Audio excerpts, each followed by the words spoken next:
नमस्कार सभी को, मैं Navneet Gautam's classes of physics में आप सभी का स्वागत करता हूं।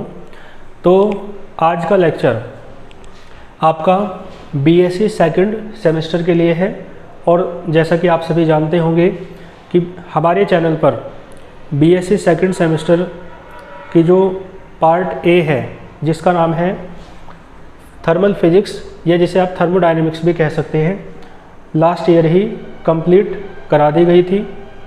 ठीक है जी। लेकिन उसी सीरीज़ में लास्ट ईयर मैं एमसीक्यूज़ नहीं करा पाया था, तो इस ईयर कुछ यूनिवर्सिटीज़ का तो पहले से ही ऑब्जेक्टिव पैटर्न था और अब कुछ नई यूनिवर्सिटीज़ का भी ऑब्जेक्टिव पैटर्न लागू हुआ है। ठीक है, जिसके अंतर्गत एमएसयू यूनिवर्सिटी जो है आपकी माँ शाकुंभरी यूनिवर्सिटी जो सहारनपुर की है ना, इस तरीके से इसमें लागू हुआ है और ऐसे ही बहुत यूनिवर्सिटीज़ में ऑब्जेक्टिव पैटर्न एग्ज़ाम का लागू है। तो इस कारण से काफ़ी आप लोग कमेंट्स कर रहे थे, मैसेज कर रहे थे कि ऑब्जेक्टिव या एमसीक्यूज़ की एक सीरीज़ स्टार्ट की जाए बीएससी सेकंड सेमेस्टर के लिए। ठीक है जी। तो आज से हम एमसीक्यूज़ की बीएससी सेकंड सेमेस्टर के लिए ये सीरीज़ स्टार्ट कर रहे हैं। ठीक है जी। और फर्स्ट सेमेस्टर में मैंने करा रखे हैं एमसीक्यूज़। आप लोग जिनके एमसीक्यूज़ टाइप रहे होंगे एग्ज़ाम, उन्होंने देखा होगा कि फर्स्ट सेमेस्टर में जितने भी एमसीक्यूज़ हमने करा रखे हैं तो पेपर में से एज इट इज़, पेपर में उन्हीं में से एज इट इज़ पूछा जाता है, गया है। तो आप समझ सकते हैं इसकी उपयोगिता क्या है। तो आप देख सकते हैं 4 यूनिट हैं आपकी थर्मल फिजिक्स में या थर्मोडायनेमिक्स में, जिनमें पहले यूनिट का नाम क्या है, zeroth and first law of thermodynamics. ठीक है जी। हिंदी में कहेंगे शून्य ऊष्मागतिकी का शून्य तथा शून्यवाद तथा प्रथम नियम। ठीक है जी। ये फर्स्ट यूनिट है। तो यूनिट वाइज हम इसके एमसीक्यूज़ करेंगे इसमें, है ना। आपको कोई भी समस्या आने वाली नहीं है। और साथ में एक विशेष बात, यदि आप एमसीक्यूज़ की सीरीज ज्वाइन करते हैं तो आप सबसे पहले चैनल पर प्लेलिस्ट में जाकर या इसी वीडियो के डिस्क्रिप्शन बॉक्स में या एमसीक्यूज़ की हर वीडियो के डिस्क्रिप्शन बॉक्स में मैं आपको जो थ्योरी सेक्शन है उसकी प्लेलिस्ट का लिंक दे दूंगा, नहीं तो आप प्लेलिस्ट में जाकर देख सकते हैं। ठीक है जी, चैनल पर भी। तो इसका मतलब क्या हुआ, आप एमसीक्यूज़ यदि आप करना चाहते हैं तैयार, ठीक है जी, तो आप पढ़ने का पैटर्न ये ना रखें कि आप डायरेक्ट एमसीक्यूज़ कर लें बस, क्योंकि आपकी यूनिवर्सिटी में एमसीक्यूज़ आने हैं। ये पैटर्न नहीं होना चाहिए, बल्कि आपका पैटर्न तो वही रहना चाहिए जो पढ़ने का एक तरीका होता है। आप पूरा अच्छे से पढ़ें, ठीक है, और फिर बाद में, है ना, अच्छे से पढ़ें और नोट्स बनाते चलें। ठीक है जी। और फिर बाद में एमसीक्यूज़ की सीरीज कर लें तो आपका बहुत अच्छी तैयारी हो जाएगी। क्योंकि देखो ऐसा भी तो हो सकता है, यदि पेपर टफ आता है तो एमसीक्यूज़ मान लो एज इट इज़ ना आए बुक में से किसी भी, और फिर यदि आप थ्योरी आपने अच्छे से पढ़ रखी है, इस तरीके से पढ़ रखी है कि सब्जेक्टिव एग्ज़ाम भी यदि दिलवाया जाए आपसे तो आप दे सकते हैं। ठीक है जी। तो आपको कोई भी समस्या नहीं आएगी। तब आप खुद ही, यदि कोई क्वेश्चन अलग से बन के आता है ऑब्जेक्टिव, तो भी आप उसका आंसर देने में सक्षम हो पाएंगे और आपको ज्ञान भी होगा, है ना। तो ज्ञान के दृष्टिकोण से चाहे आप देखें कि भाई आगे को मान लो आपको इस ज्ञान को यूज़ करना है, भाई किसी को टीजीटी देना है, किसी को पीजीटी देना है, किसी को जेआईसी, है ना, एग्ज़ाम देना है, किसी को गेट का एग्ज़ाम देना है, किसी को, है ना, बहुत तरीके के साइंस से रिलेटेड ही, है ना, होते हैं एग्ज़ाम्स, जिनमें बीएससी की फिजिक्स, बीएससी की केमिस्ट्री या बीएससी के जो भी आपका सब्जेक्ट है वो उसकी उपयोगिता रहती है। चाहे आपको नेट का एग्ज़ाम देना हो, नेट जेआरएफ का, है ना, असिस्टेंट प्रोफेसर का देना हो, तो सब में क्या है, आपको अच्छे से ज्ञान होना चाहिए।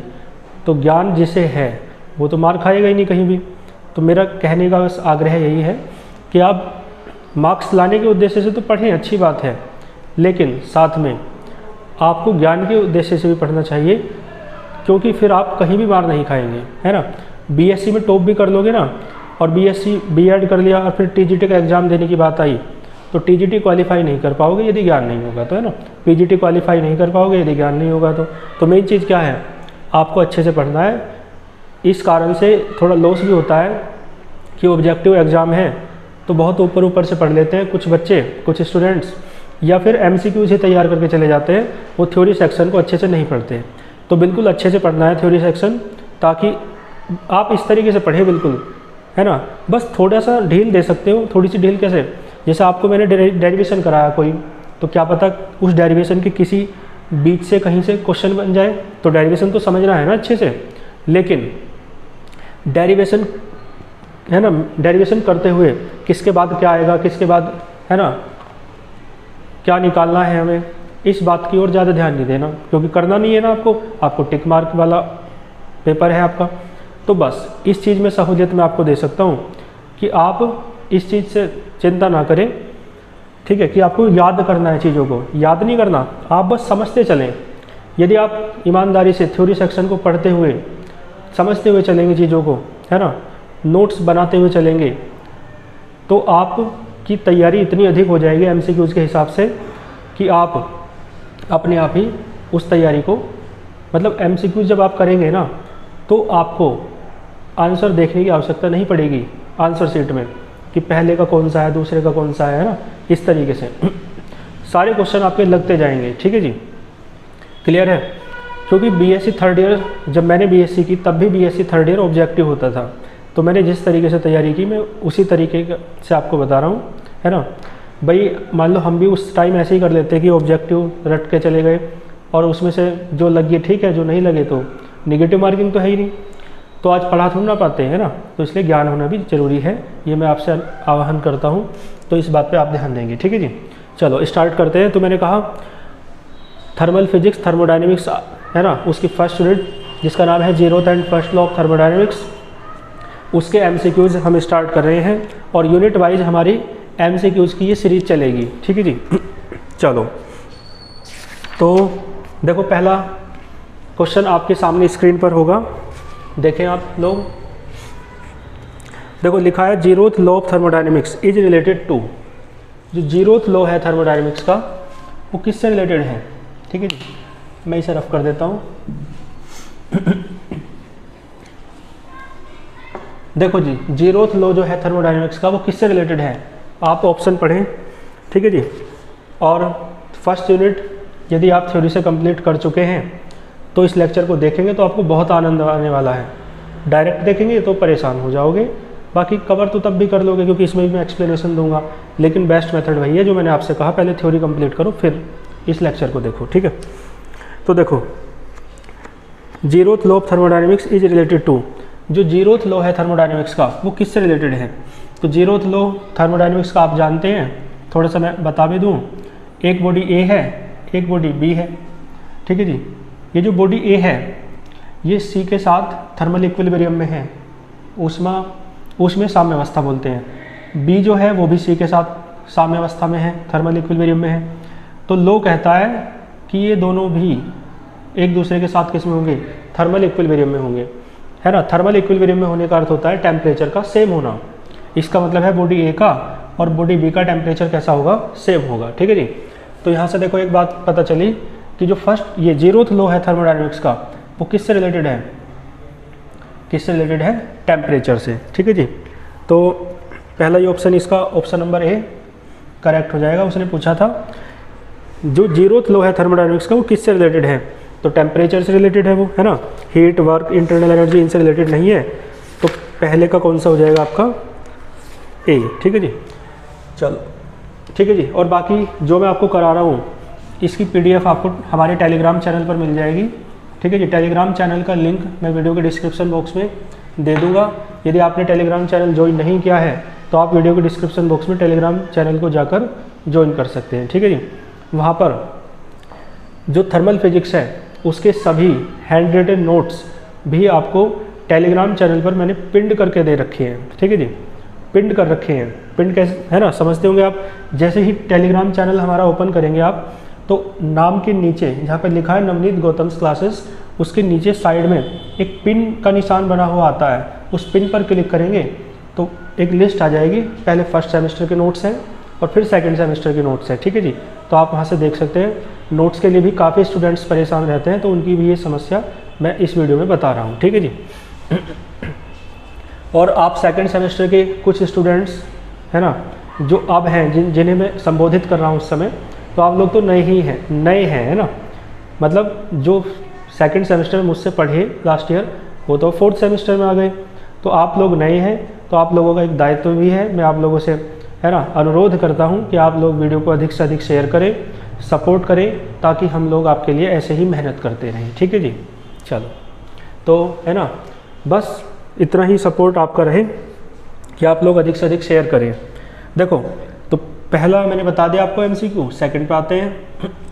और देखो दूसरे में क्या लिखा है, आउट ऑफ द फॉलोइंग, है ना, निम्नलिखित में से the physical quantity that relates, ऐसी कौन सी फिजिकल क्वांटिटी है, भौतिक राशि है जो रिलेट करती है किसे, फर्स्ट लॉ ऑफ थर्मोडायनेमिक्स को, है ना, ऊष्मागतिकी के प्रथम नियम से संबंधित कौन सी भौतिक राशि है, तो कौन सी है, फर्स्ट लॉ की बात हो रही है। तो देखो पहले मैं आपको बता दूं, फर्स्ट लॉ ऑफ थर्मोडायनेमिक्स होता है dq बराबर होता है dw plus du।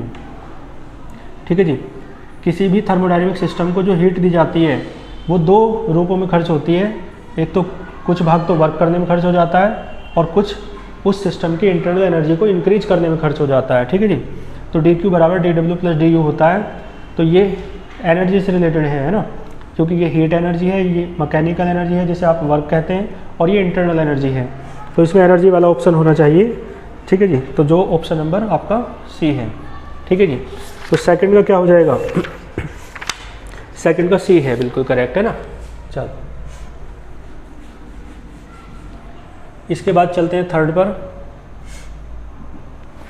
Question number third कह रहा है ट्रांसफर ऑफ ए हीट, जो ट्रांसफर है हीट का फ्रॉम ए बॉडी, एक बॉडी से जो लोअर टेम्परेचर पर है, जो निम्न ताप पर है, और उस हीट को आप ट्रांसफ़र कर रहे हैं to a body at higher temperature, यानी एक ऐसी वस्तु से हीट को जिसका टेम्परेचर लो है ना, लो टेम्परेचर वाली बॉडी से हीट को ट्रांसफ़र करना है आपको हाई टेम्परेचर वाली बॉडी तक।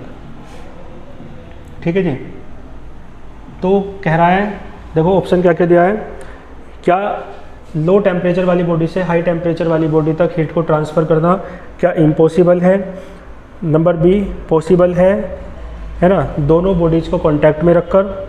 तो देखो, ना तो इम्पॉसिबल है, लो टेम्परेचर वाली बॉडी से हाई टेम्परेचर वाली बॉडी तक हीट को ट्रांसफ़र करना इम्पॉसिबल नहीं है, तो पहला गलत है। क्यों नहीं है बताऊंगा।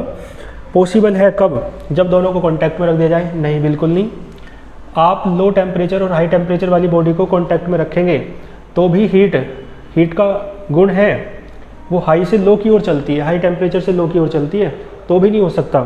सी पे आओ, कह रहा है is possible by doing some external work, और डी में है कह रहा है नन ऑफ द अबव। ठीक है जी, तो देखो आपने, इसलिए थ्योरी का पढ़ना आवश्यक होता है, मैंने आपसे कहा ना, तो आपने पढ़ा होगा रेफ्रिजरेटर, यदि जिन्होंने लेक्चर देख लिए हैं थ्योरी के ना, नहीं देखे हैं तो देखो पहले। रेफ्रिजरेटर क्या होता है, हीट इंजन का अपोजिट होता है। ठीक है जी, हीट इंजन में जो ये हीट है हॉट बॉडी से कोल्ड बॉडी की ओर जाती है, यानी सोर्स से सिंक की ओर जाती है। ठीक है, मेरी भाषा वही समझ पा रहे होंगे जिन्होंने थ्योरी के लेक्चर देख रखे हैं। ठीक है जी, तो इसलिए आप लोग पहले बार बार मैं आह्वान कर रहा हूँ आप लोगों से, थ्योरी का लेक्चर्स देखें, है ना, थ्योरी के लेक्चर्स देखें। तो हीट इंजन में हॉट बॉडी से कोल्ड बॉडी की तरफ हीट जाती है। ठीक है जी, जबकि रेफ्रिजरेटर में अपोजिट होता है, कोल्ड बॉडी से हॉट बॉडी की तरफ हीट जाती है। ठीक है जी, तो इस तरीके से आपको याद होगा, है ना, इस तरीके से। ठीक है जी, ये सोर्स है जिसे आप हॉट बॉडी कहते हैं। ठीक है जी, ये कोल्ड बॉडी है जिसे आप सिंक कहते हैं, और ये है वर्किंग सब्सटेंस। ठीक है, थोड़ा सा बता दूं, है ना, वर्किंग सब्सटेंस। देखो हीट इंजन में तो ये रहता है, इधर से हीट Q1 ली, ठीक है जी, कुछ का वर्क कर दिया, W का वर्क कर दिया, और जो बची मान लो Q2 वो दे दी सिंक को। यानी हीट इंजन में हॉट बॉडी से कोल्ड बॉडी की ओर हीट जाती है, लेकिन रेफ्रिजरेटर में अपोजिट हो जाता है, Q2 हीट ली जाती है। ठीक है जी, और यहाँ पे वर्क किया जा रहा था सिस्टम के द्वारा, यहाँ सिस्टम के द्वारा वर्क नहीं होता अब रेफ्रिजरेटर में, यहाँ सिस्टम पर वर्क किया जाता है किसी एक्सटर्नल एजेंट के द्वारा, है ना, बाय एक्सटर्नल एजेंट। जैसे रेफ्रिजरेटर में एक्सटर्नल एजेंट कौन होता है, इलेक्ट्रिसिटी, ठीक है जी। तो देखो, हालांकि देखो एक बात और सुनना ध्यान से, मैं इसका आंसर एक शब्द में बता सकता था कि ऑप्शन नंबर सी है, ये वाला है, लेकिन एक्सप्लेन क्यों कर रहे हैं, ताकि एक क्वेश्चन से 10 क्वेश्चन तैयार हों। क्या पता और तरीके से क्वेश्चन को घुमा के पूछ लिया जाए, तो आप इस तरीके से ना सोचें बिल्कुल भी कि ऐसे, है ना, आपकी आवश्यकता ऐसे फील हो आपको कि तीसरा MCQ आया, आंसर बताया, है ना, अगले पे चलो, चौथा आया, आंसर बताया, अगले पे चलो। ये नहीं, ये गलत तरीका है ना। इस तरीके से तो 20 क्वेश्चन कराए तो 20 ही तैयार होंगे, लेकिन इस तरीके से 20 कराए ना तो 100 तैयार होंगे, ठीक है, समझ रहे हो ना। चलो, तो आप याद रखना, रेफ्रिजरेटर में हीट ली जाती है कोल्ड बॉडी से यानी सिंक से, और एक्सटर्नल एजेंट के द्वारा कुछ वर्क किया जाता है, और जो टोटल हीट रहती है वो सोर्स को यानी कि हॉट बॉडी को ट्रांसफ़र कर दी जाती है, ठीक है जी। तो आप कोल्ड बॉडी से लेकर हॉट बॉडी को हीट ट्रांसफ़र कर सकते हो, तो किसकी हेल्प से, एक्सटर्नल एजेंट की हेल्प से, ठीक है जी। तो लिखा है देखो ऑप्शन नंबर सी, पॉसिबल है by doing some external work. बाहर से यदि आप कुछ एक्सटर्नल वर्क करते हैं तो ये बात आपकी पॉसिबल हो जाती है, ठीक है जी। तो इसका ऑप्शन नंबर सी क्या हो जाएगा, करेक्ट। क्लियर है। चलो फोर्थ पे चलते हैं।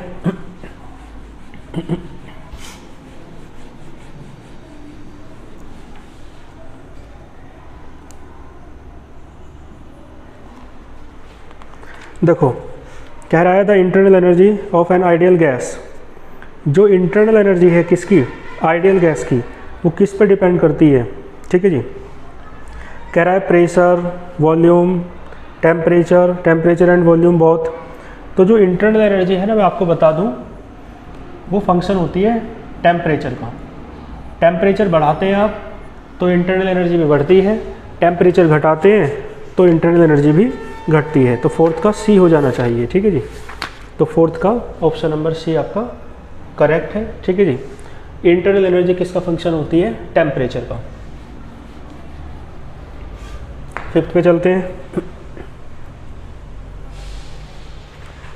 फिफ्थ में कह रहा है जो एडियाबैटिक प्रोसेस है उसमें क्या कांस्टेंट रहता है, temperature, pressure, heat, none of these. तो एडियाबैटिक प्रोसेस क्या होता है, मैंने आपको, है ना, पढ़ा रखा है थ्योरी में। तो एडियाबैटिक प्रोसेस का अर्थ होता है रुद्धोष्म प्रक्रम, रुद्धोष्म, जिसमें ऊष्मा को अवरुद्ध कर दिया जाए, जिसमें हीट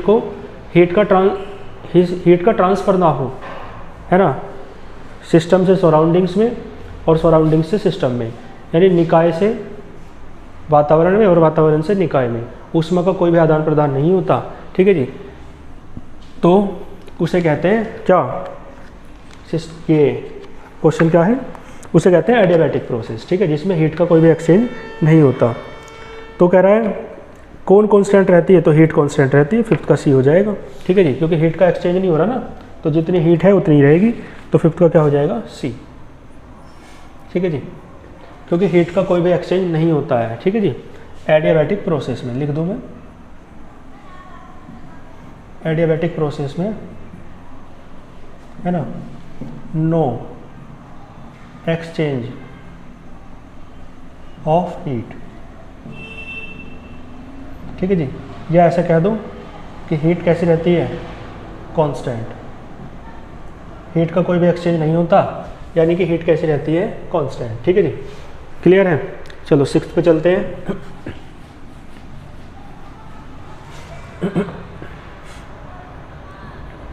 देखो सिक्स्थ कह रहा है the internal energy of a real gas.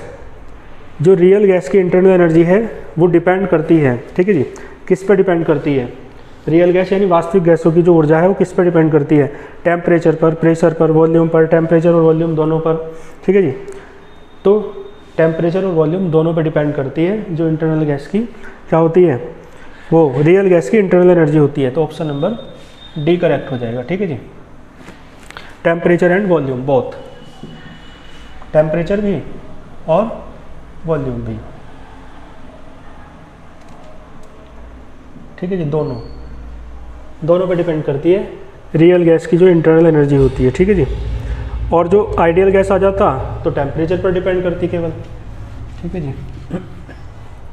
तो थ्योरी से पढ़ के ये चीज़ें विस्तार में समझ में आ जाती हैं।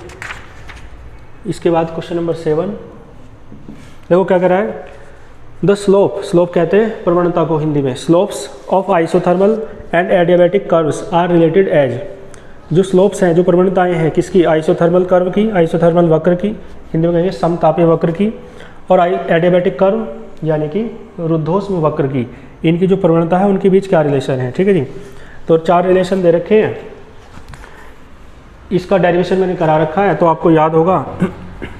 ठीक है जी, कौन सा ऑप्शन करेक्ट हो जाएगा, ऑप्शन नंबर सी करेक्ट हो जाएगा। जो एडियाबैटिक कर्व की स्लोप होती है, ठीक है जी, एडियाबैटिक कर्व की जो स्लोप है वो गामा टाइम्स होती है, ये वी नहीं है, गामा है, जो वी की तरह लग रहा हो आपको, और इधर होता है आइसोथर्मल कर्व स्लोप।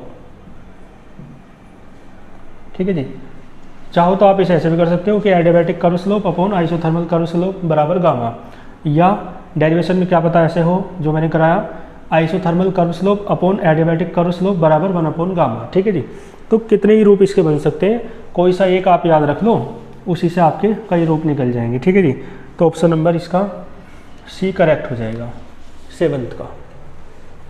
ठीक है जी, इसके बाद चलते हैं क्वेश्चन नंबर 8 की तरफ। क्वेश्चन नंबर 8 में कह रहा है आपसे, जो गैस लो है PV अपॉन T, देखो ये दे रखा है PV अपॉन T बराबर क्या, कांस्टेंट, और ये कांस्टेंट तो गैस कांस्टेंट होता है, आप जानते हो, ये आइडियल गैस इक्वेशन है ना, जिसे आप आदर्श गैस समीकरण कहते हैं। तो कह रहा है ये जो है ना, ये जो रिलेशन है ये आइसोथर्मल के लिए है केवल, यानी समतापी के लिए, या एडियाबैटिक रुद्धोष्म के लिए है केवल, या दोनों के लिए है, या किसी के लिए नहीं है ना। तो ये जो है ना आइसोथर्मल के लिए भी है और एडियाबैटिक के लिए भी है। ठीक है, क्योंकि ये है आइडियल गैस इक्वेशन, और आइडियल गैस इक्वेशन है ना सभी के लिए मान्य होती है। ठीक है जी, तो आइसोथर्मल के लिए भी हो जाएगा और एडियाबैटिक के लिए भी हो जाएगा, तो इसका आ जाएगा ऑप्शन नंबर सी, दोनों के लिए। ठीक है जी, क्लियर है भाई। यदि केवल आइसोथर्मल होता तो टेम्परेचर भी कांस्टेंट हो जाता, तो टेम्परेचर भी कांस्टेंट हो जाता, टेम्परेचर भी इधर पहुंच जाता, तो PV बराबर कांस्टेंट होता। यदि केवल आइसोथर्मल के लिए होता तो ये रूप होता। ठीक है, ये केवल, ये किसके लिए है, केवल आइसोथर्मल के लिए। क्लियर है, ठीक है जी, बताओ कोई दिक्कत हो तो। और अब दूसरा क्या है, एडियाबैटिक। एडियाबैटिक क्या है, एडियाबैटिक में हीट की बात होती है, तो एडियाबैटिक के लिए भी है ये और आइसोथर्मल के लिए भी है, दोनों के लिए है। केवल आइसोथर्मल के लिए होता तो ये हो जाता। ठीक है जी, तो ऑप्शन नंबर सी करेक्ट हो जाएगा। ठीक है जी, इसके बाद है क्वेश्चन नंबर 9। देखो, which one remain constant in isobaric process, कौन सा कांस्टेंट रहता है किसमें, आइसोबैरिक प्रोसेस में। आइसोबैरिक प्रोसेस में कौन सा कांस्टेंट रहता है, तो आइसोबैरिक नाम से क्लियर हो रहा है, आइसोबारिक भी बोल सकते हैं, आइसोबारिक है ना, और बार आइसोबारिक, बैरिक है ना, बार क्या है, यूनिट है किसकी, प्रेशर की, दाब की। तो इसका मतलब है प्रेशर सेम रहेगा, प्रेशर कांस्टेंट रहेगा। ठीक है, नाम से क्लियर हो रहा है, तो ऑप्शन नंबर ए इसका करेक्ट हो जाएगा। आइसोबारिक है ना, प्रेशर कांस्टेंट रहेगा। यही पूछ रहा था कि कौन सा कांस्टेंट रहता है आइसोबैरिक प्रोसेस में। ठीक है जी, क्वेश्चन नंबर आपका 10 आपके सामने होगा, पढ़ो। कह रहा है एडियाबैटिक एक्सपेंशन के लिए जो आइडियल गैस इक्वेशन है ना, वो किस तरीके से होती है। तो एडियाबैटिक एक्सपेंशन में या एडियाबैटिक प्रोसेस में पॉइसन का नियम फॉलो होता है, और वो आपको याद होना चाहिए यदि आपने पढ़ा है अच्छे से थ्योरी। TV की पावर गामा -1 बराबर होता है कांस्टेंट। ठीक है जी, पॉइसन का नियम है ये। ठीक है जी, पॉइसन की एक बार स्पेलिंग चेक कर लियो। ठीक है जी, तो एडियाबैटिक एक्सपेंशन में रुद्धोष्म प्रक्रम में पॉइसन का नियम लगता है, ये 12th में 11th में भी था ये तो, है ना। और अब मैंने आपको बताया, तो TV की पावर गामा -1, यानी ऑप्शन नंबर ए आपका करेक्ट हो जाएगा। ठीक है जी, 10th का ए। क्लियर है जी, चलो इसके बाद चलते हैं नेक्स्ट में। क्वेश्चन नंबर 11, कहता है ए सिस्टम इज कॉल्ड, एक सिस्टम कहलाएगा थर्मोडायनेमिक इक्विलिब्रियम, है ना, उष्मागतिक साम्यावस्था में कहलाएगा। व्हेन इट इज इन, यदि वह है किसमें, मैकेनिकल इक्विलिब्रियम में है, यानी कि यांत्रिक साम्यावस्था में है। नंबर बी थर्मल इक्विलिब्रियम में है, यानी कि बहुत सौर है, थर्मल इक्विलिब्रियम में है, यानी कि ऊष्मागतिक साम्यावस्था में है। और तीसरा है थर्मल इक्विलिब्रियम को हिंदी में कहेंगे ऊष्मीय साम्यावस्था। और तीसरा है केमिकल इक्विलिब्रियम, रासायनिक साम्यावस्था में है। तो मैं आपको बता दूं थर्मोडायनेमिक इक्विलिब्रियम तभी कहलाता है जब तीनों प्रकार के इक्विलिब्रियम होते हैं, ठीक है जी। तो इसका ऑप्शन नंबर डी करेक्ट हो जाएगा। All above 3 types of equilibrium are present, ठीक है। तो 11 का क्या हो जाएगा, डी। तीनों प्रकार के इक्विलिब्रियम होने चाहिए, ठीक है जी। कौन कौन से, तो मैकेनिकल भी होना चाहिए, है ना, और थर्मल भी होना चाहिए, और केमिकल भी होना चाहिए। तीनों प्रकार के इक्विलिब्रियम होंगे तब ये कहलाएगा थर्मोडायनेमिक इक्विलिब्रियम, ठीक है जी। इसके बाद चलते हैं, तो इसका ऑप्शन नंबर डी तो करेक्ट हो ही जाएगा। इसके बाद चलते हैं क्वेश्चन नंबर 12 पर। देखो क्वेश्चन नंबर 12 में कह रहा है for a thermodynamic system, thermodynamic system के लिए वर्क डन जो है ना, इन ए प्रोसेस डिपेंड्स अपॉन। तो जो वर्क डन है ना, वो तो पाथ पे डिपेंड करता है, आपने डेरिवेशन करा था, ठीक है जी।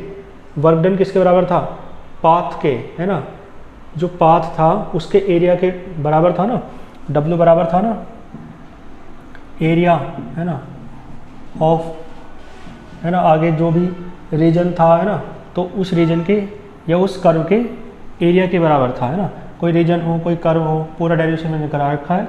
तो इसका मतलब है वर्क डन किस पर डिपेंड करता है, पाथ पर। एरिया कर्व का इसका मतलब पाथ से रिलेटेड है ना।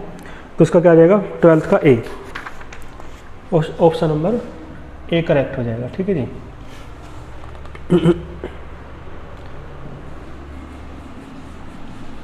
इसके बाद है क्वेश्चन नंबर 13।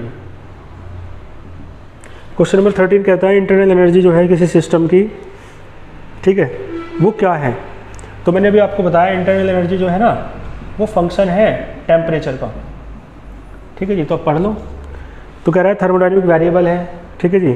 थर्मोडायनेमिक फंक्शन है, तो बिल्कुल ठीक है, थर्मोडायनेमिक फंक्शन है। यूनिवर्सल कांस्टेंट है, कांस्टेंट तो रहती नहीं। ये इंटरनल एनर्जी, आंतरिक ऊर्जा हमेशा 0 रहती है, नहीं। तो कौन सा हो जाएगा, ऑप्शन नंबर बी। ये फंक्शन है, ठीक है जी, टेम्परेचर का, जिसे आप थर्मोडायनेमिक फंक्शन भी कह सकते हो, ठीक है जी। तो क्या है ये, थर्मोडायनेमिक फंक्शन।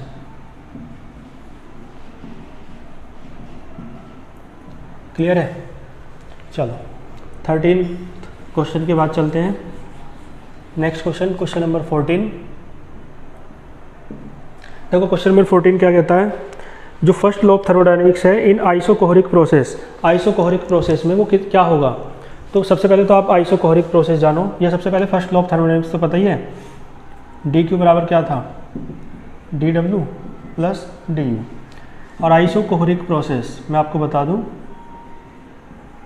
स्पेलिंग, आइसोकोहरिक, हाँ CHORIC, आइसोकोहरिक प्रोसेस। देखो आइसोकोहरिक जो प्रोसेस है आपका, उसमें वॉल्यूम कांस्टेंट रहता है, इसे हिंदी में कहते हैं सम आयतनिक प्रक्रम। क्या कहते हैं, सम आयतनिक प्रक्रम, ठीक है जी। तो सम आयतनिक प्रक्रम में वॉल्यूम कांस्टेंट रहेगा। एक फॉर्मूला होता है dW बराबर P इंटू डी वी, ये मैंने करा रखा है थ्योरी में, ठीक है जी। तो यहाँ से डी क्यू बराबर dW की जगह आप चाहो तो रख दो, नहीं तो ऑप्शन के अनुसार देख लो। ऑप्शन में तो ऐसा कुछ दे नहीं रखा, तो ऐसे ही रहने दो, dW की वैल्यू रखनी रखी, और du, तो du बराबर क्या आ जाएगा, dq माइनस dW, ठीक है जी। कुछ इस तरीके का है, d की जगह डेल्टा यूज कर रखा है, तो डेल्टा u बराबर, ठीक है जी, और dq की जगह q यूज कर रखा है, और dw की जगह w यूज कर रखा है। देखो तो ये आ रहा है डेल्टा u बराबर q माइनस w, ठीक है जी। यानी ऑप्शन नंबर आपका ए करेक्ट हो जाएगा। क्लियर है जी, क्वेश्चन नंबर 14 था ये। इसके बाद चलते हैं ठीक है जी। क्वेश्चन नंबर 15 पर, क्वेश्चन नंबर 15 कहता है जो मास है गैस का इस इक्वेशन में, इन इक्वेशन ऑफ स्टेट, जो आइडियल गैस इक्वेशन है उसमें जो मास है ना, तो आइडियल गैस इक्वेशन दे रखी है PV बराबर RT। तो इसमें जो मास है ये जो है ये कितने मोल के लिए है या किसके लिए है, तो आपको याद होना चाहिए PV बराबर म्यू RT होता है, जहाँ म्यू क्या है, म्यू है मोल, कितने मोल है गैस, है ना। तो म्यू की जगह 1 रख रखा है, तो म्यू बराबर क्या है 1 रखोगे तो आपकी ये इक्वेशन आ जाएगी। तो 1 मोल के लिए हो जाएगा, ठीक है। 1 ग्राम नहीं, 1 ग्राम एटम नहीं, 1 ग्राम मोल, ये हो जाएगा ऑप्शन नंबर C करेक्ट हो जाएगा, 1 ग्राम मोल के लिए हो जाएगा, ठीक है जी। तो ठीक है, तो इसमें MCQ बहुत है, कोई दिक्कत वाली बात नहीं है, सीरीज हमारी चलती रहेगी। आज के इस लेक्चर में हम 15 MCQ रखते हैं और इन्हें आप बहुत अच्छे से तैयार कर लीजिएगा, ठीक है जी। अधिक से अधिक वीडियो को शेयर कीजिएगा। और एक सूचना मैं और दे दूँ, BSc सेकेंड सेमेस्टर में ही जो आपका पार्ट B है जिसका नाम है सेमीकंडक्टर डिवाइसेस, ठीक है जी, ये पार्ट B हमने करा रखा है पेड बैच में, ठीक है जी। जैसे कि जो स्टूडेंट्स हमारे चैनल से जुड़े हुए हैं वो जानते हैं कि हर सेमेस्टर में 2 पार्ट होते हैं। एक पार्ट A आपका यूट्यूब पर फ्री रहता है और पार्ट B आपका पेड बैच में रहता है, जिसके लिए बहुत मिनिमम सी कॉस्ट रखी जाती है। तो सेमीकंडक्टर डिवाइसेज जो आपका पार्ट B है वो पेड बैच में हमने करा रखा है। तो यदि आप इस कोर्स को ज्वाइन करना चाहते हैं तो आप इस नंबर पर व्हाट्सएप पर या टेलीग्राम पर कांटेक्ट कर सकते हैं, ठीक है जी। क्लियर है। और बाकी यदि आपके मन में कोई क्वेरी हो, कोई क्वेश्चन हो तो आप कमेंट बॉक्स में बता सकते हैं, ठीक है जी। तो मिलते हैं नेक्स्ट लेक्चर में, ये सीरीज आपकी ऐसी जारी रहेगी। तब तक के लिए ऑल द वेरी बेस्ट।